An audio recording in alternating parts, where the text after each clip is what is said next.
Welcome back to Quilt in Color. My name is Shalina, and I'm really excited that you're joining me again today for the 15 Minutes to Quilt Challenge. I hope you sew along with me while I work on my postage stamp quilt. So the postage stamp quilt is one that I showed you last December, where I was sewing together little scraps of fabric that are 1.5 inch cut, along with a constant fabric to form this kind of design. And each of my blocks has a different constant fabric in it. I hope that you get to sew along with me today while I work on this postage stamp quilt. I like to call it a checkerboard quilt just because it looks like a checkerboard to me, but the fact that they're 1 inch squares finished is what makes it a postage stamp quilt. So let's walk over to the overhead camera. Before we get started today, I thought I'd just show you the blocks that I've already made so far.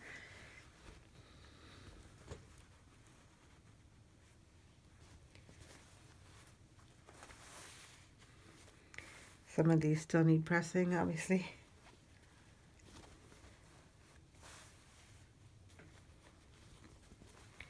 Basically, it's just a variety of solid and solid-like squares that are combined with a bunch of scrap fabrics.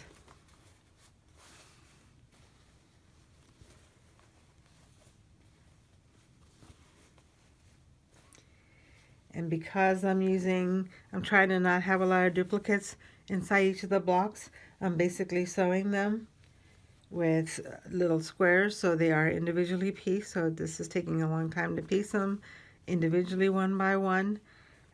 If I had been willing to have a variety of blocks in here, like a checkerboard quilt, then I'd be able to strip piece this quilt.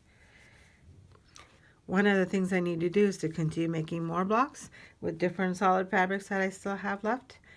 And the other thing that I wanted to do is to work out a layout for this quilt. And when I was looking at these blocks together with each other,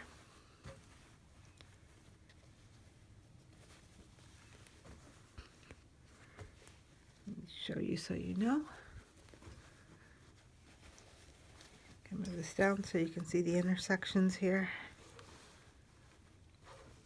Okay, so one of the things that I noticed is that if I put them together, it's going to be like a zipper pattern because all the two darks are next to each other. The two constant fabrics are next to each other, and I don't really like the zipper look. The original pattern that I had seen from Lynn was that she had the way she made her blocks is she had a dark fabric and a light at the end, so that the next fabric would just roll over. So the block would roll over, kind of fade into the next block like this, which I really like the look of, and I don't know why I didn't go with that. I just thought I'd try something different. And you see, I guess this would be down here, so it would be more of one color rolling into the next color. Like this. And this is a really pretty look, but that's not how I made my quilt. One thing I could do to fix that is to just add another row on two of the sides to make it a lighter color on the outside. I'm not sure I have enough fabric for the constant fabric. I may have used some of the leftovers in another quilt. Plus, my luck, I would just find one block that didn't have enough and the other ones would, and I don't want to take the time to find it. So another idea that I had was to add a sashing, something like a sashing strip.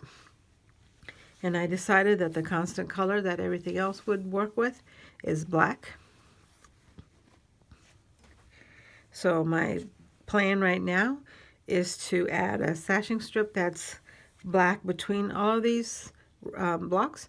But I don't want this to be a solid black. I wanted to continue with the checkerboard look, so I thought I would just go ahead and make a sashing that alternates black with the scrap fabric. And because I'm going to be using a lot of this, and it's going to be far apart from each other because of the length and the width, that I could actually strip piece this black fabric. I use the word strip piecing without explaining what it means, so let me just explain that to you really quickly. Basically what you do is you sew a long piece of fabric to another long piece of fabric, and that makes it really nice and easy to sew together because it's just one big long seam. And then once you're done with that, I could sew additional fabrics into rows. If I wanted to, I might do that at some point, but for now, let's just work on just 2 pieces of fabric at the same time. Once you sew this seam down and press it, what you can do is to just cut them after you've sewn. So then it just makes it a lot easier to sew a lot of little squares together without all the work of matching up all of those little squares to each other. It saves a lot of time working on strip piecing. And there's a lot of quilts that look very difficult that were actually made really easily and quickly because they were strip pieced. And this quilt would have been great being able to be strip pieced if I didn't insist on having a variety of fabrics in each block. And so that is my plan today, is to start making the sashing and just go ahead and attach them to the blocks on 2 of the sides so that I can make progress on this quilt without having to save all of the sashing until the end, because I'm afraid that if I wait till the end, I might just get bored making all of the sashing. So I have some fabric left over here that's I just stole from the quilt that I made yesterday, which is the Dots and Dashes quilt. And then I also have some fabric here that I'm borrowing from the glitter box. I only need a little bit anyway, so I don't think it's going to be a big loss if I add some of this into the glitter, from the glitter, and it'll add some excitement to this quilt. And one of the things I like to do a lot in all of my quilts is to use fabric in more than one quilt, so this way I'm preemptively using fabric from glitter onto this quilt. And the beauty of working on this quilt right now with the black is that I already have black thread in the machine and I don't have to thread my machine to do this. Okay, so I'll meet you at the sewing machine so we can strip piece the sashing for my postage stamp quilt.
So in 15 minutes, I was able to sew several different strips together onto the black fabric. Here's one big long one. This one is a nice big long one too.